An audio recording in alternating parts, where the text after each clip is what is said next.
म्हणजे मला असं वाटतं की उद्धव ठाकरेंनी एकदा आरशात बघितलं तर अशा प्रकारचे मोर्चे ते काढणार नाहीत। यापूर्वी सांगितलं, उद्धव ठाकरेंनी ज्या घोषणा केल्या त्यांनी 20,000 कोटी रुपयाची कर्जमाफी केली।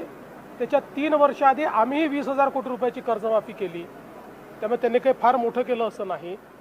या उलट त्यांनी जी घोषणा केली होती की आम्ही 50,000 रुपये चालू खात्याच्या लोकांना देऊ, 2.5 वर्षात फुटकी कवडी दिली नाही, त्याचे 16 लाख शेतकऱ्यांचे पैसे आमचं सरकार आल्यानंतर आम्ही दिले।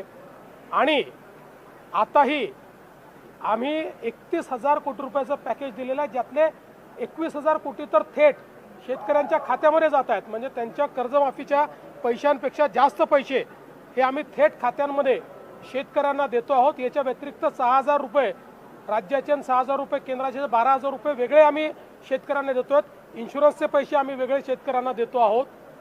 त्यामुळे ज्यावेळी त्यांच्या काळामध्ये अशी नुकसान झालं होतं त्यावेळी त्यांनी नेमके किती पैसे दिले हे जर आपण बघितलं तर त्यांना असा मोर्चा काढण्याचा अधिकार आहे का हे आपल्या लक्षात येईल। तथापि ठीक आहे, त्यांनाही कुठेतरी आपल्या पक्षाला जिवंत ठेवायचं आहे, त्यामुळे ते प्रयत्न करत आहेत।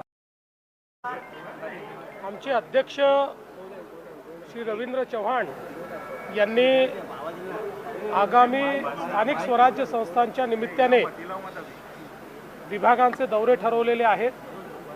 त्या अंतर्गत आज मराठवाडा विभागाचा आढावा घेण्याकरता आम्ही आलो आहोत। यापूर्वी नाशिक विभागाचा आढावा आम्ही घेतलाय। यामध्ये नगरपालिका, जिल्हा परिषद आणि महानगरपालिका अशा निवडणुकांच्या संदर्भात काय तयारी झाली आहे, पुढे संघटनात्मक रचना कशी करायची आहे, युतीच्या संदर्भातले विषय आहेत, अशा सगळ्या विषयामध्ये पक्षाला एक दिशा देण्याचा प्रयत्न या बैठकांच्या निमित्ताने आम्ही करतो आहोत। आणि आज आता इथल्या 8ही जिल्ह्यांचे सगळे आमचे पदाधिकारी हे संभाजीनगरला आलेले आहेत आणि ही बैठक आता आमची संपन्न होणार आहे। हर्षवर्धन सपकाळ यांनी आपल्यावरती टीका केली आणि असं म्हटलं आहे की नथुराम गोडसे यांनी शांत पद्धतीनं जसं गांधींची हत्या केली तसंच फडणवीस हे समाजामध्ये भांडणं लावत आहेत। कोण आहेत ते? त्यांना त्यांच्या जिल्ह्यात नाही ओळखत कोण, पण मी त्याच्यावर उत्तर द्यायचं।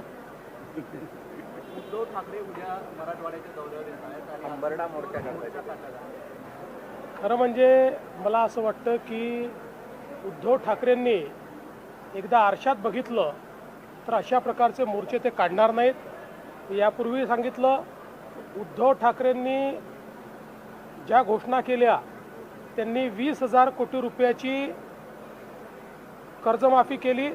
त्याच्या 3 वर्ष आधी आम्हीही 20,000 कोटी रुपयाची कर्जमाफी केली। त्यामुळे त्यांनी काही फार मोठं केलं असं नाही। या उलट त्यांनी जी घोषणा केली होती की आम्ही 50,000 रुपये चालू खात्याच्या लोकांना देऊ, 2.5 वर्षात फुटकी कवडी दिली नाही, त्याचे 16 लाख शेतकऱ्यांचे पैसे आमचं सरकार आल्यानंतर आम्ही दिले।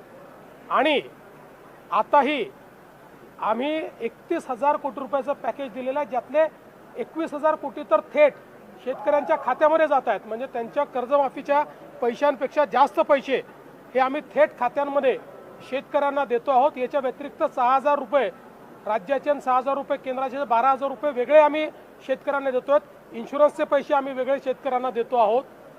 त्यामुळे ज्यावेळी त्यांच्या काळामध्ये अशी नुकसान झालं होतं त्यावेळी त्यांनी नेमके किती पैसे दिले हे जर आपण बघितलं तर त्यांना असा मोर्चा काढण्याचा अधिकार आहे का हे आपल्या लक्षात येईल। तथापि ठीक आहे, त्यांनाही कुठेतरी आपल्या पक्षाला जिवंत ठेवायचं आहे, त्यामुळे ते प्रयत्न करत आहेत। आमचे अध्यक्ष श्री रवींद्र चव्हाण यांनी आगामी स्थानिक स्वराज्य संस्थांच्या निमित्ताने विभागांचे दौरे ठरवलेले आहेत।